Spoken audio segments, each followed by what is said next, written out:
कृष्णाय वासुदेवाय हरये परमात्मने प्रणतः क्लेशनाशाय গোবিন্দায় নমো নমঃ।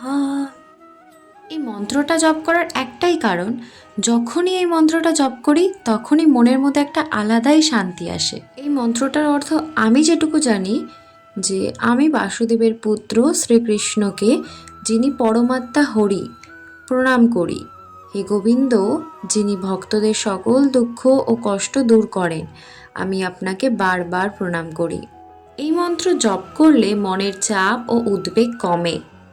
বিশ্বাস করা হয় যে এটি জীবনের সমস্ত দুঃখ ও সমস্যা দূর করে।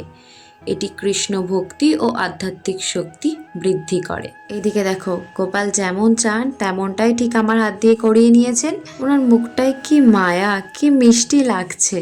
ছোট্ট গোপালকে তোমাদের কেমন লাগলো অবশ্যই কমেন্টে বলে যাও, আর আমার কথা বলায় কোনো ভুল ত্রুটি থাকলে মার্জনা করবেন।